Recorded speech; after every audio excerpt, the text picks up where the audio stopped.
গত ভিডিওতে তোমরা দেখেছো যে আমরা কিভাবে কলকাতা থেকে বেথুয়াডহরি ঘুরে পলাশীতে এসেছিলাম। আর পলাশীতে আমরা ছিলাম স্টেশনের ধারেই একটা বাজেট হোটেলে। সুপ্রভাত, আজকে 23শে জুন 2024 এবং আজকের দিনটা ভীষণভাবে ঐতিহাসিক। তার কারণ হচ্ছে আজ থেকে ঠিক 268 বছর আগে এই পলাশীতেই কিন্তু লর্ড ক্লাইভের ইংরেজ বাহিনীর কাছে পরাজিত হয়েছিল বাংলার শেষ স্বাধীন নবাব সিরাজউদ্দৌলা।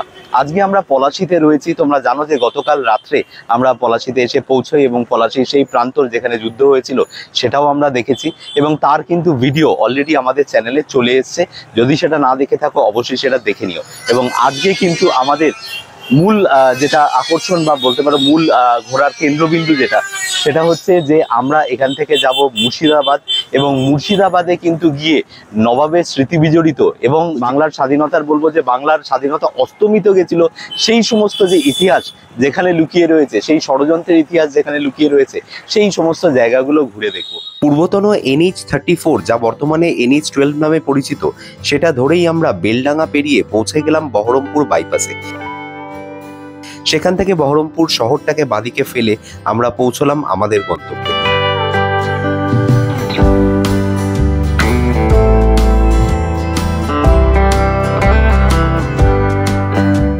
আজ আমাদের রাত্রিবাসের ব্যবস্থা ছিল পশ্চিমবঙ্গ সরকারের মতিঝিল প্রকৃতি পর্যটন কেন্দ্রের ভিতরে যে কটেজগুলি রয়েছে সেখানেই।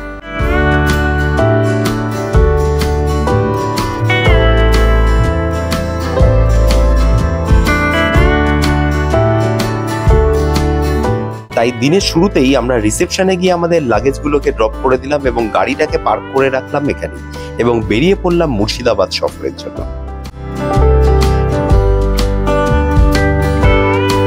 আমরা এসে পৌঁছলাম মুর্শিদাবাদে এবং মুর্শিদাবাদে তোমরা দেখলে যে আমরা যেটা ওয়েস্ট বেঙ্গল ট্যুরিজম ডিপার্টমেন্টের যে প্রকৃতি তীর্থর মধ্যে যে থাকার ব্যবস্থা রয়েছে, তো সেখানে আমরা মতিঝিল প্রকৃতি তীর্থের ভেতরে, তো সেখানে আমরা বেসিক্যালি চেক ইন করলাম। কিন্তু সেই হোটেল বা সেই বলতে পারো যে থাকার যে ব্যবস্থা তার ভিডিও আসবে আলাদা, সেটা তোমাদের পরে ঘুরিয়ে দেখাবো। আজকে এখান থেকে সরাসরি আমরা চলে যাব হচ্ছে মুর্শিদাবাদের সিটি ট্যুর করার জন্য এবং আমাদের আজকের প্রধান বা প্রথম গন্তব্য যেটা আছে সেটা হচ্ছে অবশ্যই আইকনিক হাজারদুয়ারি। মতিঝিল প্রকৃতি পর্যটন কেন্দ্রের গেটের বাইরে থেকেই মাথাপিছু 20 টাকা দিয়ে আমরা টোটো বুক করে নিলাম হাজারদুয়ারি পর্যন্ত। সামনেই দেখতে পাওয়া যাচ্ছে ত্রিপলিয়া গেট। মুর্শিদকুলি খাঁর জামাই নবাব সুজাউদ্দিন চকবাজারের কাছেই এই সুন্দর গেটগুলি নির্মাণ করেন। 3 রাস্তার উপরে 3টি ও একটি নহবতখানা গেট। নহবতখানা গেটের 3টি খিলানের তলা দিয়ে 3টি রাস্তা চলে গেছে, যেটা দিয়ে আমরা এখন যাচ্ছি। পৌঁছে গেলাম মুর্শিদাবাদের সব থেকে পপুলার টুরিস্ট প্লেসে হাজারদুয়ারিতে। এটার প্রবেশ মূল্য 25 টাকা পার হেড। 15 বছর বয়স পর্যন্ত কোনো টিকিট কাটতে হয় না এবং আর্কিওলজিক্যাল সার্ভের স্ক্যানার থেকেও ডিরেক্টলি টিকিট বুক করা যায়। আইকনিক এই হাজারদুয়ারি সম্পর্কে যেটা খুব কমন একটা বলতে পারো যে পারসেপশন মানুষের যেটা ভুল হয়ে থাকে, সেটা হচ্ছে এটা বোধহয় মানে মুর্শিদাবাদের শেষ বাংলার স্বাধীন নবাব সিরাজউদ্দৌলার বাড়ি, মানে উনি এখানে বসবাস করতেন বা তার রাজপ্রাসাদ হিসেবে এটাকে কনসিডার করা হতো। কিন্তু যেটা মানে পারতপক্ষে ভুল এবং এর যে বিস্তারিত ইতিহাস রয়েছে সেই ইতিহাস কিন্তু খুব সহজেই কিন্তু গুগল করলে পাওয়া যায়। তবে আজকে কিন্তু ইতিহাসের পাশাপাশি যেটা নিয়ে অনেক বেশি চর্চা করা দরকার সেটা হচ্ছে যে এখানকার ভৌগোলিক অবস্থান। কারণ পর্যটক হিসেবে যখনই তোমরা এখানে ঘুরতে আসবে তো সেখানে কিন্তু এর ভৌগোলিক অবস্থানটা বুঝতে না পারলে এতগুলো জায়গা, এতগুলো স্পট কিন্তু 1 বা 2 দিনে কভার করা সম্ভব না, হয়তো গাড়ি ভাড়া অনেক বেশি খরচ হতে পারে। তো মূলত যদি আমরা ট্রেনে আসি, যারা মানে ট্রেনে করে আসবেন তাদের সুবিধার্থে বলছি যে মুর্শিদাবাদ স্টেশনে নামার পরে অ্যাকচুয়ালি এই শহরটা দুটো সাইডে আর কি ভাগ হয়ে যায়। তার ডান দিকে যে পোর্শনটা, সেই পোর্শনটাতে কাটরা মসজিদ রয়েছে এবং তার পাশাপাশি আরো 2-3টে ঘুরে দেখার জায়গা রয়েছে। আর তার যে পশ্চিম দিকটা মানে স্টেশন থেকে বেরিয়ে বাঁ হাতে, মানে ট্রেন যদি শিয়ালদার দিক থেকে আসে লালগোলার দিকে যেতে গিয়ে বাঁ হাতে যে রাস্তাটা, সেই রাস্তায় কিন্তু হচ্ছে এই হাজারদুয়ারি এবং এই হাজারদুয়ারি সংলগ্ন আরো 7-8খানা পয়েন্ট রয়েছে, যেগুলো কিন্তু পরপর আমরা যেভাবে ভিজিট করছি তোমরা সেইভাবে ভিজিট করে নিতে পারো। তার জন্য টোটো, রিক্সা বা টাঙা এই ধরনের কোনো গাড়ি বুক করেও তোমরা যেতে পারো। কিন্তু মূল যেটা বুঝতে হবে সেটা হচ্ছে যে ভাগীরথী নদী, যেটা কিন্তু মুর্শিদাবাদ জেলাকে মূলত একদম মাঝখান থেকে ভাগ করে দিয়েছে, সেই ভাগীরথী নদীর কিন্তু যে পূর্ব প্রান্তটা, যে প্রান্তে মানে আমরা এখন দাঁড়িয়ে রয়েছি, এই পোর্শনটাকে বলা হয় লালবাগ। সিরাজের নিজস্ব কবর এবং তার যে গ্রেভ এবং তার যে সমাধি ক্ষেত্র, এইটা কিন্তু রয়েছে নদীর ও প্রান্তে। তো এই যে পুরো তোমাদের যে জার্নিটা, মানে আজকে যে ধরো তোমরা মুর্শিদাবাদ এলে ঘুরে দেখতে চাইছো, তো এই পুরো জার্নিটাকে কিন্তু এই দুটো ভাগে তোমাদেরকে ভাগ করে নিতে হবে। নদীর ওই পারটা, যেটা যে জায়গাটাকে বলা হয় খোশবাগ, তো সেই খোশবাগে আমরা যাব আগামীকাল। তো সেটা কালকের প্ল্যানিং এ আসবে এবং আলাদা ব্লগ তার জন্য তোমরা দেখতে পারবে। 1829 খ্রিস্টাব্দের 29শে অগস্ট তৎকালীন নবাব নাজিম হুমায়ুন জাহ এর ভিত্তিপ্রস্তর স্থাপন করেন। 16 লক্ষ টাকা খরচ করে 1837 খ্রিস্টাব্দে এর নির্মাণ কার্য সম্পন্ন হয়, অর্থাৎ পলাশির যুদ্ধের ঠিক 80 বছর পরে। হাজারদুয়ারি কমপ্লেক্সের ভিতরে এই যে পার্টিকুলার যে অট্টালিকাটা, এই যে ছোট্ট যে সুন্দর অট্টালিকাটা দেখতে পাওয়া যাচ্ছে, এইটার কিন্তু একটা ঐতিহাসিক গুরুত্ব রয়েছে। সিরাজউদ্দৌলা যখন এখানে একটা ইমামবাড়া তৈরি করেছিলেন, কাঠের তৈরি করা ইমামবাড়া, সেই ইমামবাড়াটা মানে আগুনে পুড়ে যায় আর কি। পরবর্তীকালে আরেকটা ইমামবাড়া তৈরি করা হয়। তার সামনে এই যে অংশটা, এই অংশটাতে কিন্তু পবিত্র হজের যে মাটি, সেই মাটি কিন্তু এর মধ্যে রাখা আছে বলেই কিন্তু কথিত রয়েছে। সেই কারণে এই অঞ্চলের সমস্ত যে সমস্ত মুসলমানেরা রয়েছেন, যারা হয়তো হজে যেতে পারবেন না, তারা কিন্তু এখানে এসে এই মানে বলতে পারো যে ছোট্ট অট্টালিকাটাকে স্পর্শ করে এরা কিন্তু হজে যাওয়ার পরিতৃপ্তি বা আনন্দ লাভ করতে পারে।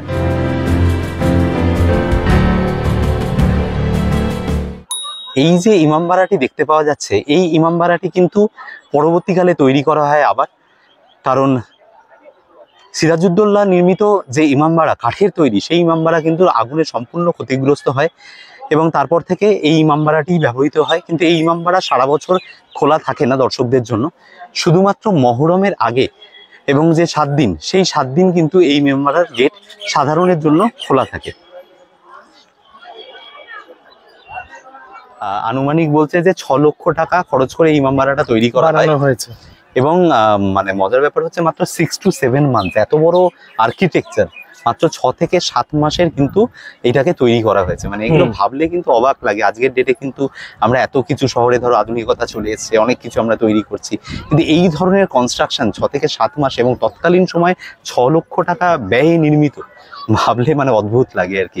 এটাই আমাদের বাংলা, এটাই আমাদের ঐতিহ্য, যেটা আমরা মানে বেশিরভাগ সময় ভুলে যাই, আমাদের ইতিহাসটা আমরা ভুলে যাই। তো এগুলো কিন্তু হয়েছিল সেই সময়।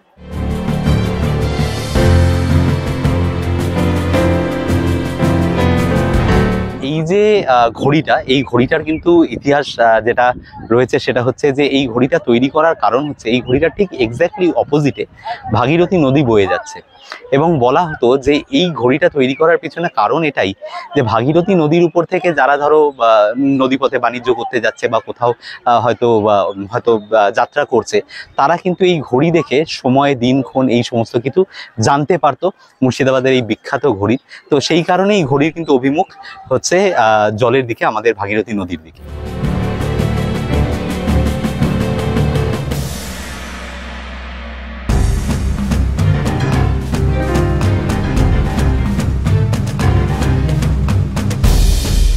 এই হচ্ছে ঐতিহাসিক বাচ্চেভালি তোপ বা বলা যেতে পারে শিশুঘাটি তোপ। তো এর পেছনে অনেকগুলো মানে কাহিনী আর কি এখানে প্রচলিত আছে। সেটা হচ্ছে যে এই কামান একবারই দাগা হয়েছিল এবং একবার এই কামান দাগার জন্য প্রায় 18 কেজি গান পাউডার ব্যবহার করা হয়েছে এবং এর যে বিকট শব্দ, সেই শব্দ এখান থেকে প্রায় 10 মাইল পর্যন্ত কিন্তু শোনা গেছিল এবং এই তোপের যে শব্দ, সেই শব্দে বলা হয় যে এখান থেকে 10 মাইল পর্যন্ত যে সমস্ত গর্ভবতী মহিলারা ছিলেন তারা গর্ভপাত করেছিলেন শুধুমাত্র এই একটা কামানের আওয়াজের জন্য। তো সেই কারণে এই কামানটি কুখ্যাত বা বিখ্যাত কি বলবো জানি না, কিন্তু এটা একটা দ্রষ্টব্য তো বটেই। এবার আমরা বেরিয়ে যাচ্ছি এখান থেকে, এই কমপ্লেক্স থেকে, এবং এই কমপ্লেক্স কিন্তু খোলা থাকে হচ্ছে তোমার বিকেল 5টা অবধি এবং লাস্ট টিকিট দেওয়া হয় 4:30, মানে তোমাদেরকে প্রবেশ করতে হবে 4:30-র মধ্যে। আর মাথায় রাখবে শুক্রবার দিন কিন্তু এই কমপ্লেক্স মানে কমপ্লিটলি বন্ধ থাকে পর্যটকদের জন্য।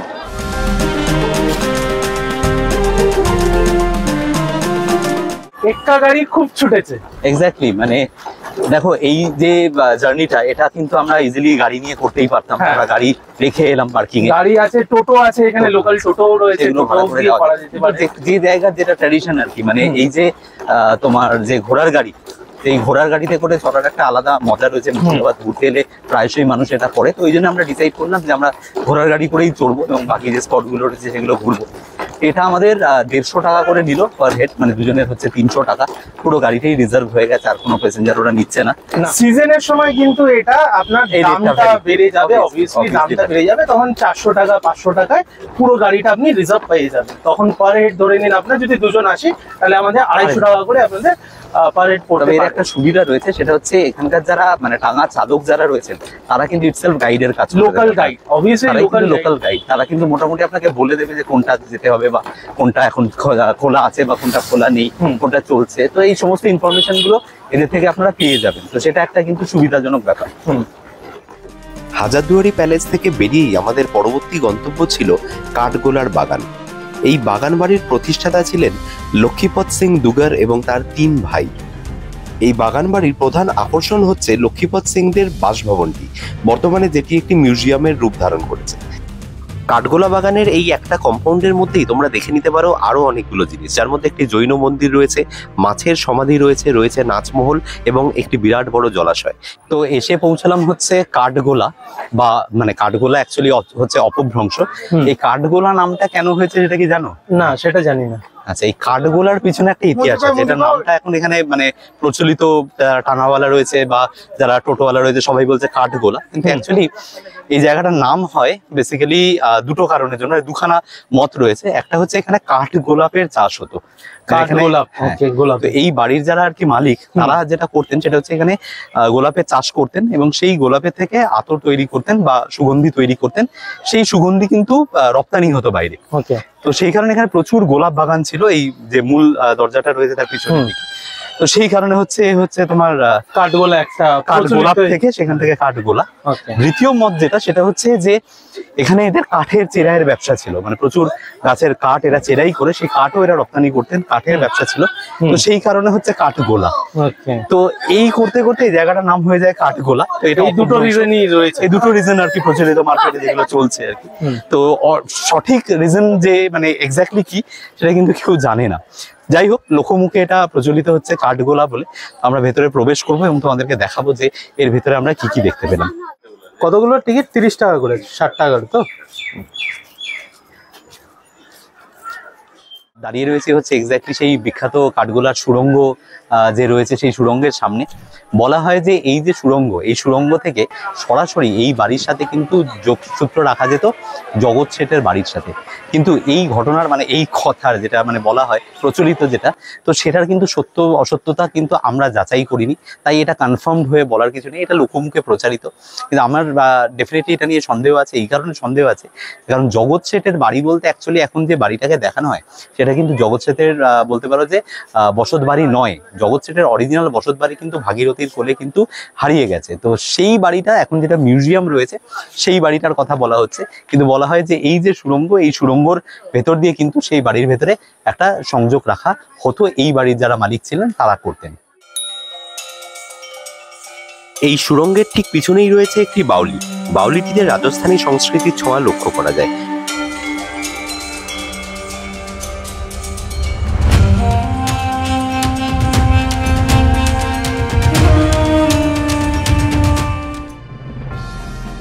মূল মিউজিয়ামটির ভিতরে রয়েছে দুর্গার পরিবারের ব্যবহৃত আসবাব, খাট, আয়না, মূর্তি, ডাইনিং টেবিল, তৈলচিত্র, মার্কারি গ্লোব, বিলিয়ার্ড বোর্ড ইত্যাদি। তবে এর ভিতরে ফটোগ্রাফি সম্পূর্ণভাবে নিষিদ্ধ।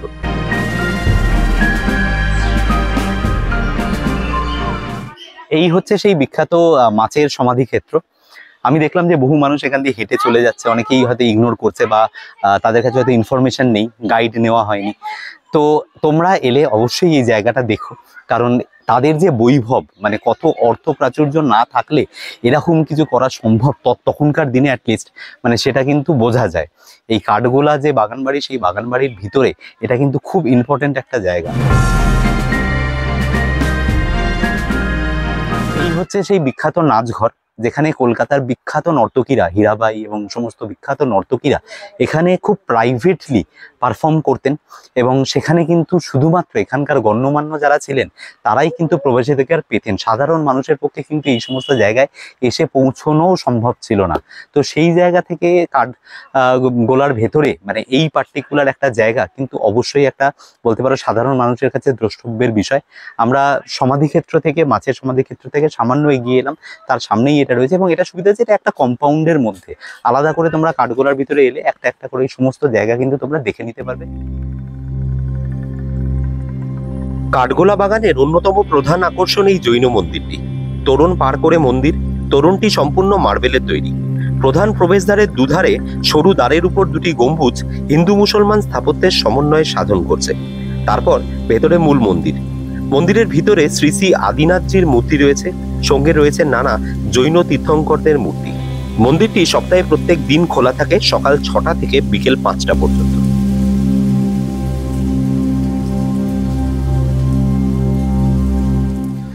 পেছনে দেখতে পাচ্ছ এটা হলো জৈন টেম্পল, যেখানে নাকি গেলাম ভেতরে, বেশ সুন্দর দেখতে, বেশ সুন্দর কারুকার্য করা। ঠিক আছে, এখানে অবশ্যই এসো, বাইরে জুতো খুলে তারপরে ঢুকতে হয়। ভেতরে অসাধারণ কারুকার্য করা। হ্যাঁ, ফটোগ্রাফি করা ভেতরে নিষেধ, মানা। বাইরে থেকে দেখতে পারো, আর ভেতরে ঢুকে তুমি নিজের চোখকে অনুভব করতে পারো। বেশ শান্ত জায়গা।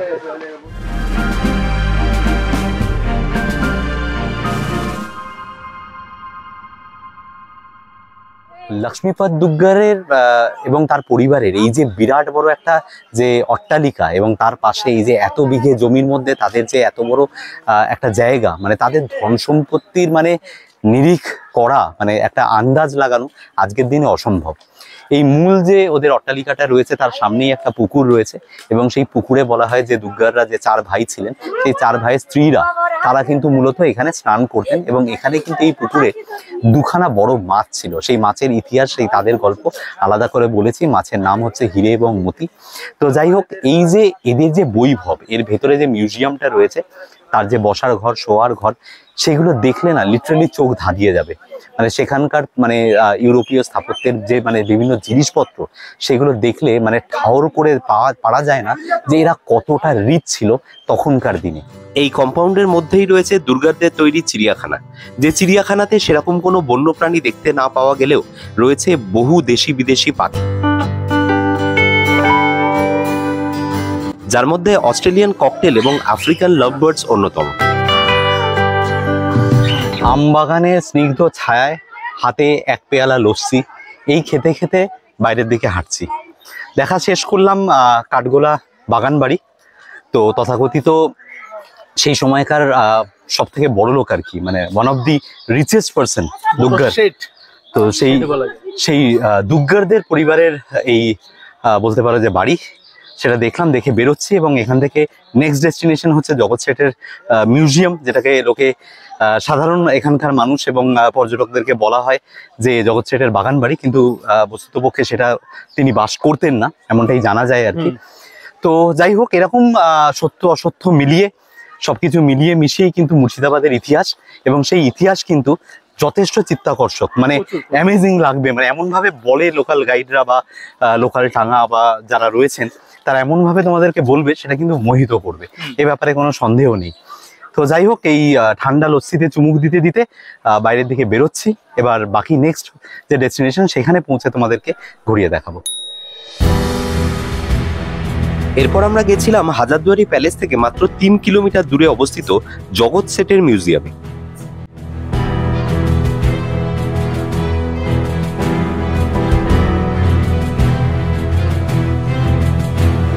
বর্তমানে জগৎ শেঠদের বাসস্থানটি সংগ্রহশালা হিসেবে খুলে দেওয়া হয়েছে পর্যটকদের জন্য।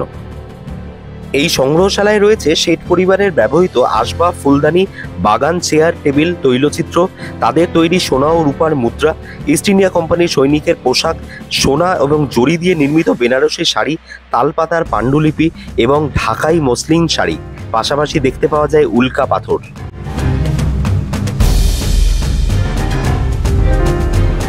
তবে জগৎ শেঠের বাড়ির সবথেকে বড় অ্যাট্রাকশন হচ্ছে এর 15 ফুট তলায় একটি গুপ্ত ঘর এবং 20 ফুট তলায় নির্মিত একটি অস্ত্রাগার।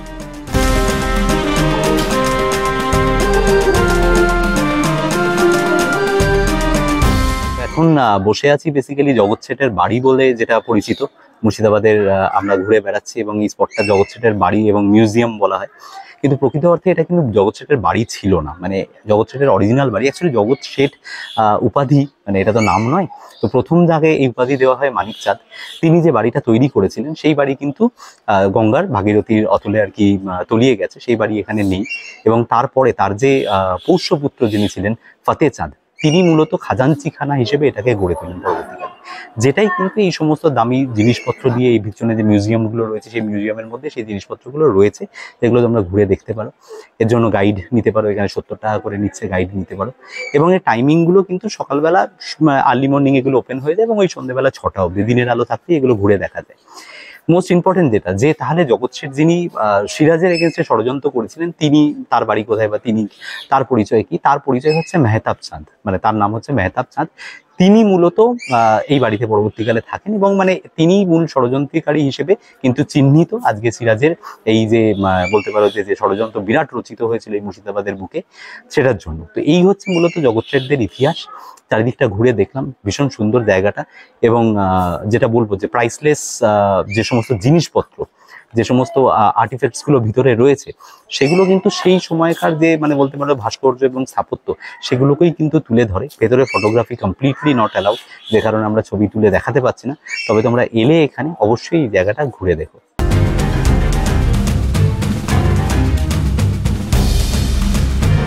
এখান থেকে আমরা দেখতে গেছিলাম হাজারদুয়ারি থেকে 2 মাইল উত্তরে অবস্থিত আজিমুন্নিসার সমাধি। মুর্শিদ কুলি খাঁর কন্যা এই আজিমুন্নিসা। কাটরা মসজিদের মতো এখানেও একটি মসজিদ ছিল, যেটি বেগম নিজেই নির্মাণ করেছিলেন।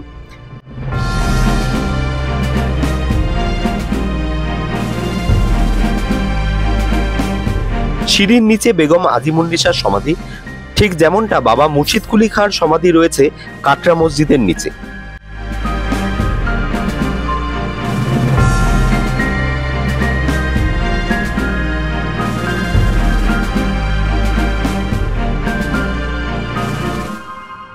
ভূমিকম্পে এই মসজিদটি সম্পূর্ণ ধ্বংস হয়ে যায়, শুধু একটি ফটক বাঁদিকে রয়ে গেছে। সো আমরা এখন বসে রয়েছি আজিমুন্নিসা বেগমের যে সমাধিক্ষেত্র, সেই সমাধিক্ষেত্রের উপরে, এর নিচে হচ্ছে সমাধিক্ষেত্রটা। আর এই যে পিছনে যে ধ্বংসাবশেষটা দেখতে পাচ্ছ, এটা মূলত হচ্ছে তার হচ্ছে মসজিদ ছিল, তারই নির্মিত একটা মসজিদ ছিল, যে মসজিদের নিচেই অ্যাকচুয়ালি তাকে কবর দেওয়া হয়েছে। ওই যেখান দিয়ে নাকি স্টেপ বাইজ উঠছে, যেটা সিঁড়ি বলে, ঠিক আছে, মসজিদের ওই সিঁড়ির নিচে, ঠিক ঠিক সিঁড়ির নিচে। তো এটা কিন্তু কালের নিয়মে ওভারঅল মসজিদটা কিন্তু ধ্বংসপ্রাপ্ত হয়েছে, শুধু রয়ে গেছে একটা কাঠামো। আর নিচে যে কবরটা রয়েছে সেটাই দেখার জন্য মানুষে আসে। এই আজিমুন্নিসা ছিলেন মুর্শিদ কুলি খাঁয়ের মেয়ে, এবং এনার সম্পর্কে কিন্তু প্রচুর রটনা রয়েছে। বলা হয় যে তিনি এমন একটা দুরারোগ্য ব্যাধিতে আর কি ভুগতেন, সেখানে ওকে বলা হয়েছিল যে ডাক্তার বলেছিলেন যে তুমি ছোট বাচ্চাদের কলিজা, অর্থাৎ হার্ট আর কি, তাকে খেতে হবে কাঁচা। তো সেই কারণে তাকে কলিজা খাকি বেগম হিসেবেও বলা হয়, এবং এখানে লোকাল যারা ট্যুর গাইড রয়েছে তারা প্রত্যেকে এমনটাই বলেন। কিন্তু ইতিহাসের পাতায় কিন্তু এর কোনো মানে এর কোনো উল্লেখ নেই। তাকে কিন্তু অত্যন্ত ধর্মপ্রাণা একজন মহিলা হিসেবেই বলা হয়। এবং এটাও অনেকে বলে যে যেহেতু মানে তিনি এত পাপ করেছিলেন, তাই সিঁড়ির তলায় তাকে রাখা হয়েছে, কারণ উপর দিয়ে সবাই হেঁটে গেলে সেখানে কিন্তু মানে ফুটস্টেপটা দেখতে পাওয়া যায়। কিন্তু এর সত্যতা কিন্তু মানে এটা আমরাও কখনো চেক করিনি, আর ইতিহাসেও এর কোনো উল্লেখ নেই। রাদার মুর্শিদ কুলি খাঁয়ের যে কবরটা রয়েছে, যে গ্রেভটা রয়েছে, সেই সমাধি ক্ষেত্রেও কিন্তু একই ধরনের কিন্তু জিনিস দেখতে পাওয়া যায়। তো এটা কিন্তু ইজিলি একটা গেস করা যায় যে এদের কিন্তু মানে এটা পারিবারিক একটা বলতে পারো যে একটা পরম্পরা, যে এরা কিন্তু সবসময় তাদের যে সমাধি ক্ষেত্রটা রয়েছে সেটা কিন্তু মসজিদের নিচে, যেখানে মানুষ পা দিয়ে হেঁটে উঠবে এরকম জায়গায় হয়। তো সেইটা নিয়ে অনেক রটনা রয়েছে। যাই হোক, আমরা অনেকগুলো জায়গা দেখলাম, জগৎ শেঠের মিউজিয়াম দেখলাম, কাঠগোলা বাগানবাড়ি দেখলাম, আমরা এখানে এলাম। এই সব দেখে এখন এখানে বসে রয়েছে, এবং বাদবাকি এখানে আরো অনেকগুলো জায়গা রয়েছে, সেগুলো সব তোমাদেরকে ঘুরে দেখাবো। এই আজিমুন্নিসার কবরের কিন্তু একটা অফিসিয়াল টাইমিং রয়েছে, যেটা হচ্ছে বিকেল 4:50। এই সময় কিন্তু এটা বন্ধ হয়ে যায়। ইভেন অনেকে মানে স্থানীয়রা বলছে 4:30-র মধ্যে বন্ধ হয়ে যায়। তো চেষ্টা করতে হবে তোমাদেরকে একটু এটা 4টের আগে আসার জন্য। ঘুরে দেখতে খুব একটা সময় লাগবে না। সময় কিন্তু বেশিরভাগটা যাবে হচ্ছে কাঠগোলা বাগানবাড়িতে, যাবে হচ্ছে তোমার হাজারদুয়ারিতে, এবং খানিকটা হচ্ছে জগৎ শেঠের বাড়ি মিউজিয়ামে। তো এছাড়া কিন্তু খুব একটা সময় বেশি লাগার কথা না। তো এই টাইমিংটা মাথায় রেখে আসতে হবে, এবং এখানে কিন্তু কোনো এন্ট্রি ফি নেই। এরপর আমাদের গন্তব্য ছিল কুখ্যাত মির্জাফরের বাড়ি অর্থাৎ নেমক হারাম দেউরি। পিছনে যে জায়গাটা তোমরা দেখতে পাচ্ছ এটাকে বলা হয় নেমক হারাম দেউরি, অর্থাৎ এখানে যে মির্জাফর যে ষড়যন্ত্র রচনা করেছিলেন ইংরেজদের সাথে, তাতে যে নবাবের যে পরাজয় হয়েছিল, এবং বলা হয় যে এই বাড়িরই ভেতরে একটা গোপন কুঠুরিতে মির্জাফরের ছেলে মিরান সে কিন্তু হত্যা করেছিল, নৃশংসভাবে হত্যা করেছিল নবাবকে, তো নবাব সিরাজউদ্দৌলাকে। তো এই হচ্ছে সেই নেমক হারাম দেউরি। তো এটা কিন্তু প্রাইভেট প্রপার্টি, এখানে এখনো অব্দি মির্জাফরের বংশজরা যারা রয়েছেন, বংশধরেরা বসবাস করেন, তাই এর ভেতরে যাওয়ার প্রবেশ নিষেধ। একবার জাস্ট তোমাদেরকে ঘুরিয়ে দেখিয়ে দিচ্ছি। 1757 সালের 2রা জুলাই মধ্যরাতে মিরানের নির্দেশে মোহাম্মদী বেগ সিরাজকে ছুরিকাঘাত করেন এবং তার মৃত্যু হয়। এই মোহাম্মদী বেগকে একসময় কিন্তু সিরাজের দাদু আলীবর্দী খাই প্রতিপালন করেছিলেন। এর পাশেই রয়েছে মির্জাফর ও তার বংশজদের কবরস্থান। এখানকার প্রবেশ মূল্য মাথাপিছু 10 টাকা করে। জাফরাগঞ্জ প্রাসাদের উল্টো দিকেই ছিল মির্জাফরের বেগম শাহা খানামের এই বাগান। বেগম শাহা খানাম অত্যন্ত পছন্দ করতেন এই বাগানটিকে। পরবর্তীকালে তার পরিবারেরই সমাধিক্ষেত্র রূপে পরিণত হয় এই বাগান। মির্জাফরের পাশাপাশি এই সমাধিক্ষেত্রে রয়েছে আরও কয়েকটি গুরুত্বপূর্ণ সমাধি, যার মধ্যে তার স্ত্রী মুন্নির সমাধিটি অন্যতম। এই মুন্নি বেগম ছিলেন প্রধানত একজন নর্তকী, যিনি বেনারস থেকে মুজরা করতে আসেন মুর্শিদাবাদে। এই রূপবতী মহিলা পরবর্তীকালে মির্জাফরের বেগম হন। তিনি প্রবল অর্থলোভী হলেও অনেকগুলি জনহিতকর কার্যকলাপ করেন। নেমক হারাম দেউরি থেকে পায়ে হেঁটে সামান্য দূরত্বেই কিন্তু হচ্ছে মীর জাফরের পরিবারের যে কবরস্থান, সেখানে তার পরিবারে তার বংশজদেরকে কবর দেওয়া হয়। আর এখন ঠিক যে কবরটির সামনে আমরা দাঁড়িয়ে রয়েছি, সেই কবরটি হচ্ছে স্বয়ং মীর জাফরের কবর।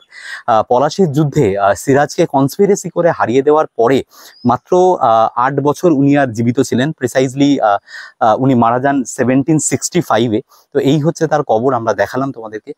আর দ্বিতীয়ত যেটা বলবো সেটা হচ্ছে যে এখানে টোটাল 1100-র বেশি কবর রয়েছে, এবং মাথায় রাখতে হবে এটা কিন্তু লাইভ, মানে এখানে কিন্তু এখনো কবর দেওয়া হয়। কবরের ছবি তোলাতে সামান্য বলতে পারো খানিকটা আমার হেজিটেশন হচ্ছিল, সেই কারণে একদম সদ্য দেওয়া কবরগুলোর ছবি আমি তুলিনি, সেখানে মাটি দেওয়া হয়েছে। তো সেখান থেকেই বুঝতে পারলাম বিষয়টা। তবে এই জায়গাগুলো ঘুরে দেখতে দেখতে কিন্তু এই যে বিরাট চক্রান্ত, মানে নসিপুর রাজবাড়ি, জগৎ শেঠের বাড়ি বা কাঠগোলার যে আমাদের যে সমস্ত অভিজাত মানুষেরা এই অঞ্চলে ছিলেন, যারা সবাই ষড়যন্ত্রে লিপ্ত হয়েছিলেন সিরাজের বিরুদ্ধে, তাদের কিন্তু এই ইতিহাস ছড়িয়ে ছিটিয়ে রয়েছে এই লালবাগে। তো সেগুলোই আমরা এখন দেখছি, এবং আগামী আরো যে সমস্ত জায়গাগুলো রয়েছে সেগুলোর দিকে এগিয়ে যাব তোমাদেরকে সাথে নিয়ে। আমি এখানে অনেকগুলো সমাধির ক্ষেত্রেই দেখলাম, বেশিরভাগ সমাধির ক্ষেত্রেই কিন্তু কোনো নাম লেখা নেই। তবে মীর জাফরের সমাধির উপরে কিন্তু নাম খোদাই করা আছে, কিন্তু সেটা খুঁজে পেতে খানিকটা সমস্যা তৈরি হয়। এখানে লোকাল গাইডের ব্যবস্থা রয়েছে যদিও। তো এই হচ্ছে সেই প্লেসটা, মানে আরেকবার তোমাদেরকে দেখিয়ে দিই যে এই হচ্ছে মেন গেট। কারণ 11 সমাধির মধ্যে কিন্তু ওনারটা খুঁজে পাওয়াটা সত্যিই কিন্তু একটু সময় সাপেক্ষ ব্যাপার।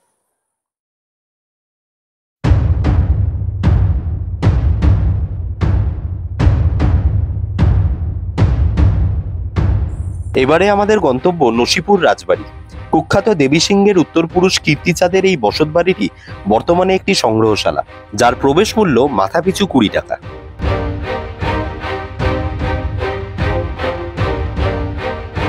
নবাব মোবারকদৌল্লার সময়ে রাজস্ব আদায়ের দায়িত্ব পড়েছিল দেবী সিংহের উপরে। তিনি ছিলেন অত্যন্ত নৃশংস একজন মানুষ। 76-এর মন্বন্তরের সময় এবং তার পরবর্তী সময়ে তিনি অত্যন্ত অমানসিক অত্যাচার করে কর আদায় করতেন সাধারণ প্রজার থেকে।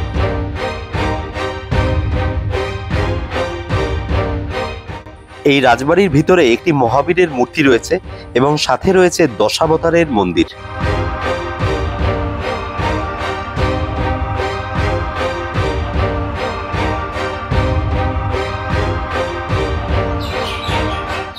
এই মন্দিরের চূড়াটির একটি বিশেষত্ব রয়েছে, তা হলো যে এখানে প্রায় একসাথে 25টি গম্বুজ দেখতে পাওয়া যায়, যেটি কিন্তু খুব বিরল একটি ব্যাপার।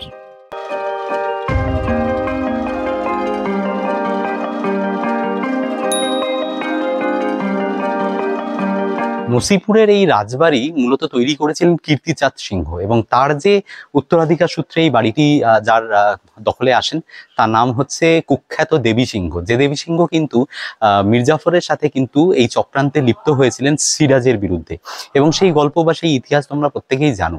কিন্তু দেবী সিংহের এই যে নসিপুর রাজবাড়ি, এই রাজবাড়ির অলিন্দে, এই সমস্ত জায়গায় যেখানে আমরা ঘুরে বেড়াচ্ছি, এই সমস্ত অলিন্দেই কিন্তু লুকিয়ে রয়েছে প্রচুর মর্মান্তিক কাহিনী। প্রজারা, মানে তিনি এতটাই অত্যাচারী ছিলেন যে প্রজারা যারা খাজনা দিতে পারতেন না, সেই সময় রাজস্ব বলতে পারো যে এটা গ্রহণের দায়িত্ব ছিল এনার উপরে, দেবী সিংহের উপরে। তো সেই রাজস্ব যখন সংগ্রহ করতে গিয়ে তিনি বাধা পেতেন, প্রজারা যারা রাজস্ব দিতেন না তাদেরকে অত্যন্ত নির্মমভাবে কিন্তু এখানে খুন করা হতো, মানে এখানে ফাঁসি দেওয়ারও ব্যবস্থা ছিল। তো সেটাও দেখাবো তোমাদেরকে। তো চলো বাকি নসিপুর রাজবাড়িটা তোমাদেরকে ঘুরে দেখ। এই রাজবাড়ির অলিন্দে রয়েছে পুতুলের সাহায্যে দেখানো বিষ্ণু পুরাণের কাহিনী। এই প্রাঙ্গণেই রয়েছে অনেকগুলি দেবদেবীর মূর্তি। এই রাজবাড়ির ঝুলন যাত্রা উৎসব, রথযাত্রা আজও বিখ্যাত।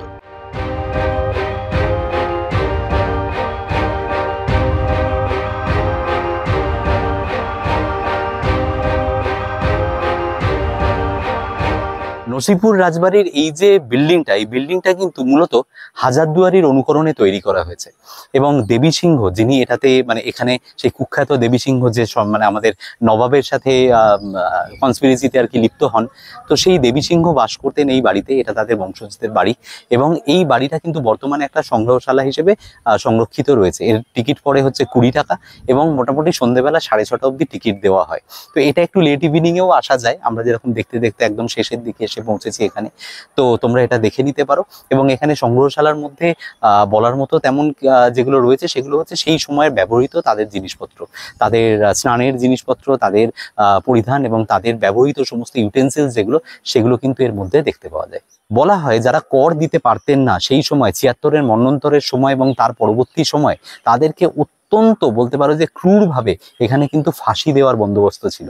তো সেই সমস্ত কর লাভ করার, সেই সমস্ত কর আদায়ের যে সমস্ত খাতাপত্র রয়েছে সেগুলোও কিন্তু দেখতে পাওয়া যায়, প্রচুর দলিল দেখতে পাওয়া যায়। বোঝাই যায় যে এই রাজবাড়ি কিন্তু বহু তাদের সম্পত্তি বাড়িয়েছিল এই অঞ্চলে। নসিপুর রাজবাড়ির সামনেই রামানুজ সম্প্রদায়ের সাধুদের একটি আখড়া দেখতে পাওয়া যায়। এর প্রবেশ মূল্য মাথাপিছু 20 টাকা। আজকে আমাদের শেষ গন্তব্য ছিল হচ্ছে এই জগন্নাথ দেবের মন্দির। নসিপুর রাজবাড়ি থেকে ঠিক মোটামুটি পায়ে হেঁটে সামান্য ডিস্টেন্সেই কিন্তু এই মন্দির, এবং এই মন্দির প্রাঙ্গণে কিন্তু তোমরা দেখে নিতে পারো জগন্নাথ দেবের একটা বিশাল বিগ্রহ, এবং এই বিগ্রহের এই মন্দিরের ভিতরে কিন্তু একটা অসাধারণ কিন্তু রথযাত্রা মানে আয়োজিত হয় প্রত্যেক বছর, এবং একটা সোনার উপর তৈরি একটা রথও কিন্তু এর পিছনে রয়েছে, সেটা তোমাদের আগেই দেখিয়েছি। পাশাপাশি এই অস্টিন গাড়িটাও কিন্তু অনেকটা ঐতিহাসিক গুরুত্ব বহন করে, এবং পিছনে রয়েছে একটা সংগ্রহশালা, এবং সেই সংগ্রহশালার মধ্যে কিন্তু আমাদের মির্জাফরের দেওয়া, ওর বংশের দেওয়া অনেকগুলো জিনিস কিন্তু সংরক্ষিত করা রয়েছে। 6:30 অবধি টিকিট দেওয়া হয়। তো এটা কিন্তু একদম দিনের শেষের দিকে কিন্তু এই জায়গাগুলো ঘুরে দেখে নেওয়াই যায়। দিনের শেষে আমরা দেখতে গেছিলাম ওয়াসেফ মঞ্জিল। এই প্রাসাদটি হাজারদুয়ারি এবং দক্ষিণ দরওয়াজার মাঝখানে ভাগীরথীর তীরে অবস্থিত। নবাব ওয়াসেফ আলী মির্জা বিবাহের পূর্বে এই প্রাসাদটি নির্মাণ করেন। প্রাসাদটি স্বাভাবিকভাবেই অত্যন্ত সুন্দর ছিল। কৃত্রিম ঝর্ণা, সুন্দর ফল ফুলের বাগান এবং মূর্তি দিয়ে এটি সজ্জিত ছিল। তবে এখানে রেনোভেশনের কাজ চলায় আমরা ভিতরে প্রবেশ করতে পারিনি। প্রাসাদের বিপরীতে ভাগীরথীর উপর সূর্যাস্ত দেখতে দেখতে আমরা শেষ করলাম আমাদের আজকের মুর্শিদাবাদ ভ্রমণ। রেল লাইনের পূর্ব দিকে এবং ভাগীরথীর পশ্চিম পারে যে সমস্ত জায়গা আমাদের দেখা হয়নি সেগুলো নিয়ে ফিরবো খুব তাড়াতাড়ি একটা নতুন এপিসোডে। ততক্ষণ পর্যন্ত সাথে রাখুন গ্লোবটটার্স ইউটিউব চ্যানেলকে। আমি রাজীব সাহা, আমি রাজা সাহা, আর তোমরা দেখছো গ্লোবটটার ইউটিউব চ্যানেল। আমরা নদিয়া, মুর্শিদাবাদের বিভিন্ন জায়গায় ঘুরে বেড়াচ্ছি, সেখানকার ভিডিও তুলে আপলোড করছি এই চ্যানেল। যদি এই ভিডিওগুলো তোমাদের ভালো লেগে থাকে তাহলে আমাদের চ্যানেলটাকে সাবস্ক্রাইব করে দিও। দেখা হচ্ছে তোমাদের সাথে আমার পরের কোনো ভিডিওতে। Till then, good by.